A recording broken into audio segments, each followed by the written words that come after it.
El ascensor de cristal se deslizaba silencioso por la fachada de la Torre Emperador Castellana, una de las 4 gigantes que perforaban el cielo de Madrid. Abajo, el paseo de la Castellana bullía con el tráfico matutino, un río de metal y prisas.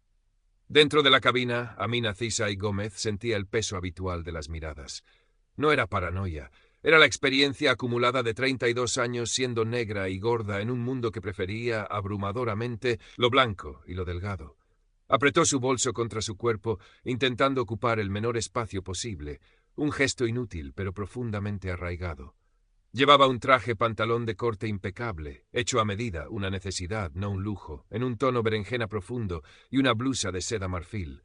Su cabello afro, recogido en un moño alto y elegante, era una corona que se negaba a ocultar. A su lado 2 hombres trajeados, probablemente de otra firma del edificio, intercambiaban comentarios sobre el último partido del Real Madrid, pero sus ojos se habían posado en ella un instante de más al entrar. Un cálculo rápido, una clasificación inconsciente.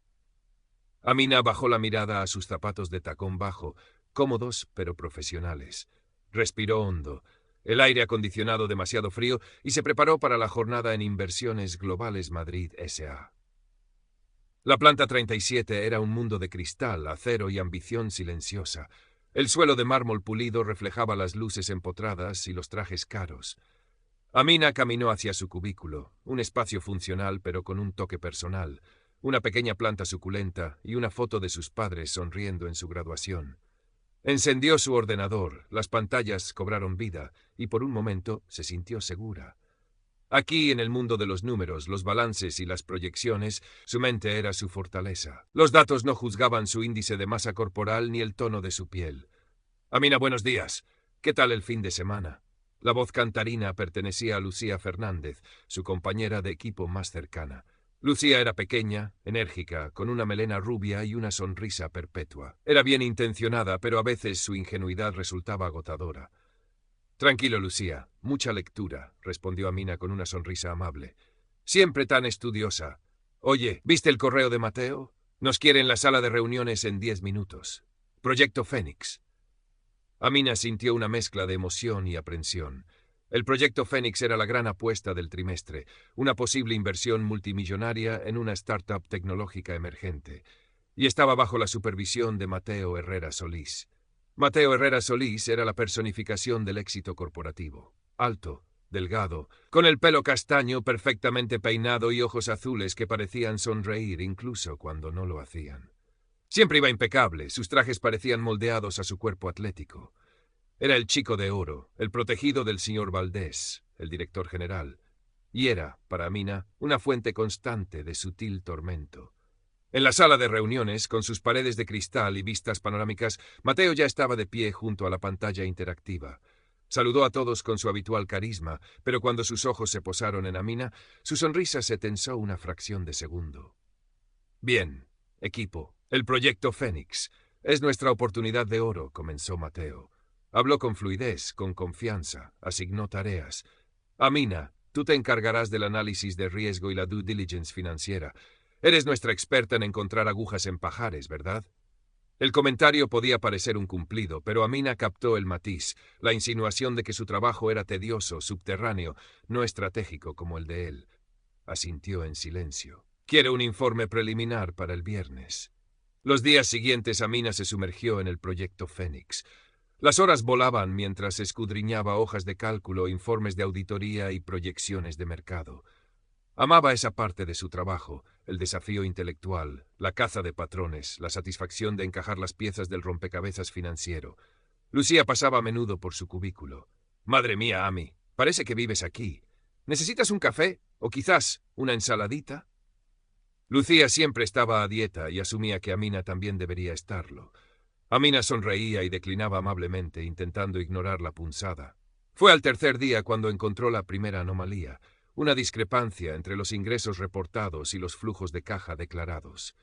Podía ser un error contable, algo simple, pero su instinto le decía que había algo más. Tiró del hilo.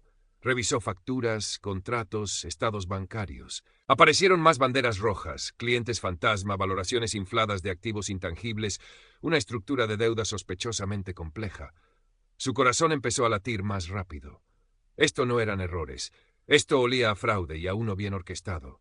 Se sintió mareada. Era enorme. ¿Y Mateo, el brillante Mateo, no lo había visto o no había querido verlo? Decidió hablar con él. Preparó un informe conciso, objetivo, centrado en los datos. Esperó a que Mateo estuviera solo en su despacho, una esquina acristalada con vistas aún más espectaculares. «Mateo, ¿tienes un minuto?»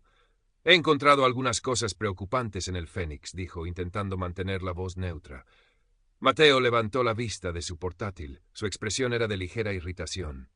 «Adelante, Amina, pero rápido, tengo una llamada». Amina expuso sus hallazgos, mostrando los datos en su tableta. Mateo escuchó, sus dedos tamborileando sobre la mesa de caoba. Cuando terminó, él sonrió una sonrisa condescendiente. «Amina, aprecio tu diligencia, de verdad, pero creo que estás viendo fantasmas. Estas startups son complicadas, su contabilidad es creativa. Quizás no estás acostumbrada a este nivel de innovación financiera». Hizo una pausa, mirándola fijamente. «O quizás te estás perdiendo en los detalles. A veces hay que tener una visión más amplia, más dinámica». La palabra dinámica la golpeó. Era uno de sus eufemismos, como pulcritud o energía. Palabras que usaba para insinuar que ella, por ser gorda, era lenta, descuidada, perezosa. «Mateo, estos no son detalles, son inconsistencias graves», insistió Amina, sintiendo cómo subía el calor a su rostro. «Mira», dijo él levantándose y acercándose a ella, invadiendo su espacio personal. «Déjame esto a mí, tú sigue con el análisis de riesgo estándar. Yo me encargo de la visión global. Y Amina», añadió bajando la voz, «no queremos crear alarmas innecesarias, ¿verdad? Podría afectar a la confianza en el equipo y en ti». La amenaza era velada, pero clara. Amina salió del despacho sintiendo una mezcla de furia e impotencia. No solo la había desestimado, sino que la había amenazado y, lo peor de todo, le había hecho dudar de sí misma por un instante. ¿Y si tenía razón? ¿Y si ella estaba exagerando? Sacudió la cabeza. No, los números no mentían. Y Mateo estaba mintiendo. O peor aún, estaba involucrado. Tomó una decisión, investigarían por su cuenta. Sería peligroso. Si Mateo la descubría, su carrera en IGM estaría acabada, pero no podía ignorarlo. Su ética profesional y ese fuego latente contra la injusticia eran más fuertes que su miedo. Comenzó a trabajar en secreto. Se quedaba hasta tarde cuando la oficina se vaciaba. Accedía a los servidores desde su casa. Cruzaba datos, buscaba conexiones ocultas. Era como caminar por un campo de minas. Cada clic era un riesgo. Descubrió que Mateo tenía vínculos personales con uno de los fundadores de la startup. Encontró correos electrónicos cifrados, transferencias sospechosas a cuentas offshore. La trama era más profunda y sucia de lo que había imaginado. Lucía notó su estrés. «¿Estás bien, Ami? Pareces agotada. Y más delgada, ¿no?» Amina forzó una sonrisa. «Solo mucho trabajo». Agradecía la preocupación de Lucía, pero no podía confiarle nada. A veces Lucía, en su afán por cotillear, dejaba escapar cosas. Mateo, mientras tanto, parecía sentir que Amina no había abandonado. La presión aumentó. Empezó a excluirla de reuniones importantes. En las pocas a las que asistía, la interrumpía o ridiculizaba sus ideas con comentarios como «una perspectiva interesante, Amina, aunque quizás un poco pedestre». Frente al Cioro Valdés, elogiaba a otros miembros del equipo mientras mencionaba de pasada que Amina necesitaba un poco más de empuje o que su trabajo era sólido pero lento. Amina empezó a documentar todo. Guardaba copias de los correos de Mateo, anotaba las fechas y horas de sus comentarios, incluso grabó discretamente un par de conversaciones en las que él era particularmente despectivo, usando su móvil. Sabía que era arriesgado, pero sentía que necesitaba un seguro de vida. La carga era inmensa. Dormía poco, comía mal. La duda volvía a roerla por las noches. ¿Valía la pena? ¿Y si la descubrían? La imagen de sus padres tan orgullosos en su graduación la asaltaba. ¿Los decepcionaría? Pero luego recordaba la sonrisa condescendiente de Mateo, las miradas en el ascensor, las décadas de sentirse menos. Y la furia volvía. Sí, valía la pena. Un martes por la noche, mientras revisaba los metadatos de unos archivos borrados que había logrado recuperar, encontró el santo grial. Un hilo de correos electrónicos entre Mateo y el CEO de la startup donde discutían abiertamente cómo inflar las cifras y desviar fondos. Y en uno de ellos, Mateo se jactaba: «No te preocupes, tengo a la gran NDI enterrada en papeleo. Nunca se enterará. Es inteligente para ser, bueno, ya sabes, pero demasiado lenta y complaciente, como todos ellos». Amina sintió un frío glacial recorrerla, seguido de una ira tan pura y caliente que casi la ahogó. La gran Ndiaye, como todos ellos. Ahí estaba, negro sobre blanco, el fraude y el desprecio racista y gordofóbico, todo en uno. Temblaba, pero no de miedo. Era adrenalina. Tenía la prueba. Sabía que Mateo estaba planeando la presentación final del proyecto Fénix a la junta directiva para el lunes siguiente. Ese sería su escenario. Y ahora sería el de ella también. Pasó el resto de la semana preparando su contraofensiva. Organizó las pruebas del fraude de manera impecable, creando gráficos y visualizaciones que harían imposible ignorarlas. Y preparó un segundo archivo más personal con las pruebas de la conducta de Mateo. No estaba segura de si usaría el segundo, pero necesitaba tenerlo. Se sentía como una guerrera preparándose para la batalla. El lunes llegó con un cielo plomizo sobre Madrid. Amina se vistió con cuidado. Eligió un vestido azul cobalto que le sentaba bien y le daba confianza, y unos tacones un poco más altos de lo habitual. Llevó su pelo suelto, una nube orgullosa alrededor de su rostro. Se miró al espejo. Vio el miedo en sus ojos, pero también la determinación. «Puedes hacerlo», se dijo. «Los números no mienten, y tú tampoco». La sala de juntas de la planta 50 era aún más imponente. La larga mesa de roble estaba ocupada por la alta dirección.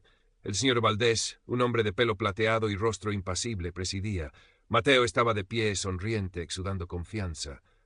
Cuando Amina entró, él le lanzó una mirada rápida, casi de triunfo.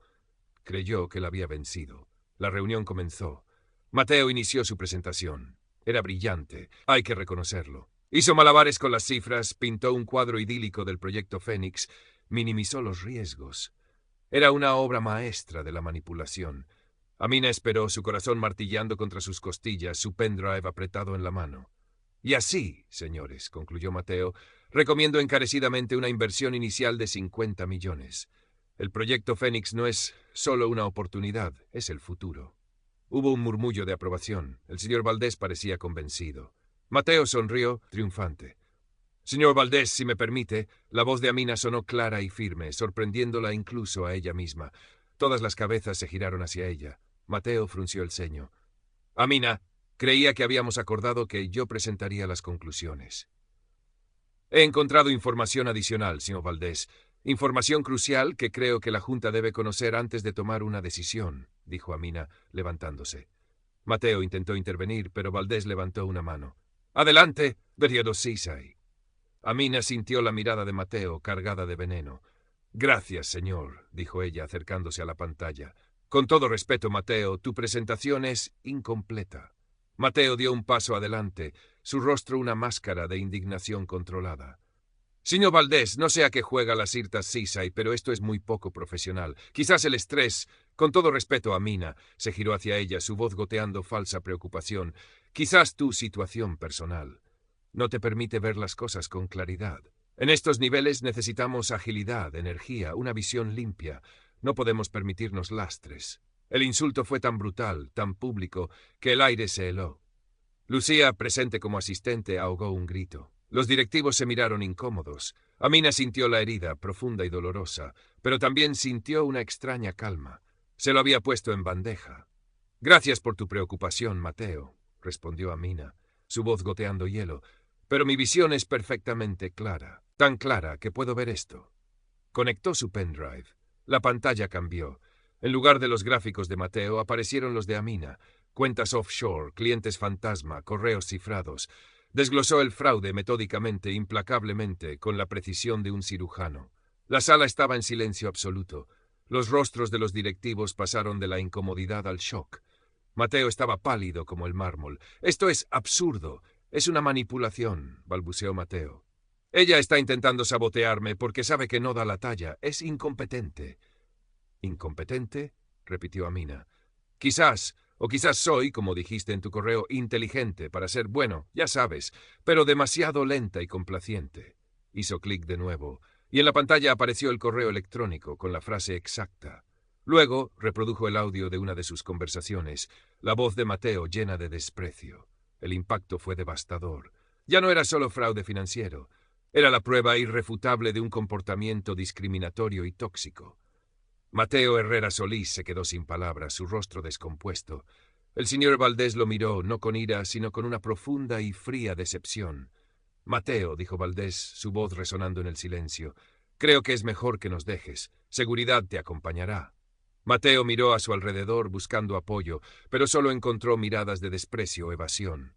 Salió de la sala, un hombre roto, su mundo de privilegios derrumbándose a su alrededor. La reunión se disolvió en un caos controlado. El señor Valdés se acercó a Amina. Sinta Sisai. Amina, no tengo palabras. Le debemos una disculpa. Yo le debo una disculpa por no haber visto, por no haber escuchado. Miró los datos en la pantalla, luego a ella.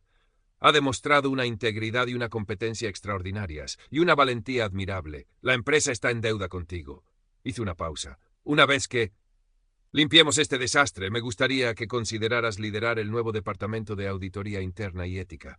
Necesitamos a alguien como tú. Amina asintió, sintiendo un nudo en la garganta. Gracias, señor Valdés. Lo consideraré. Más tarde, mientras recogía sus cosas para irse, Lucía se acercó, sus ojos llenos de lágrimas y admiración. Ami, has sido increíble. Perdóname si alguna vez, si no te apoyé lo suficiente. Está bien, Lucía. Todos estamos aprendiendo, respondió Amina con una sinceridad que sorprendió a ambas. Bajó en el ascensor, esta vez sola. Miró su reflejo en el cristal. Seguía siendo negra, seguía siendo gorda. Pero algo había cambiado. La forma en que se sostenía, la mirada en sus ojos. El peso que sentía ya no era el de las miradas ajenas, sino el de su propio poder recién descubierto. Al salir a la Castellana, el sol de la tarde se había abierto paso entre las nubes, bañando las torres de una luz dorada. Respiró hondo el aire de Madrid, un aire que de repente se sentía más ligero, más respirable. Su móvil vibró. Un mensaje de su madre. Estamos tan orgullosos de ti, hija mía. Siempre lo hemos estado. Sonrió. Sabía que la lucha no había terminado. El racismo y la gordofobia no desaparecerían de la noche a la mañana, ni en IGM ni en el mundo. Pero hoy había ganado una batalla importante. Hoy había demostrado que su mente era más grande que cualquier prejuicio. Hoy, Amina Sisai Gómez, la chica negra y gorda del barrio obrero, la analista brillante, había reclamado su espacio. Y mientras caminaba hacia la parada del metro, con la cabeza alta, supo, con una certeza inquebrantable, que nadie volvería a hacerla sentir pequeña.